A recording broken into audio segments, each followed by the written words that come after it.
Qarabağda şok. Qurban Qurbanov nə düşünür?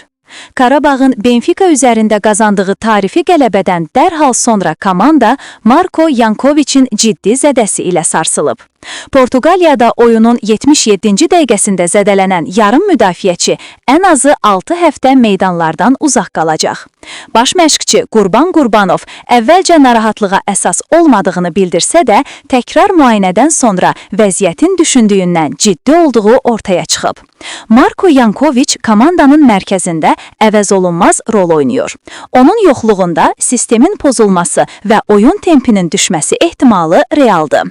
Qurbanovun Benfica ilə oyunda da Kadini geri çəkməsi, sistemin dəyişməsi və yaradıcı oyunçuların sərbəstliyinin azalması bu boşluğun nə qədər hiss olunduğunu göstərir. İzləyicilərə sual: Qurban Qurbanov sizcə Marko Yankoviçin yoxluğunda hansı taktik dəyişikliklə Qarabağı bu çətin mərhələdən keçirə bilər?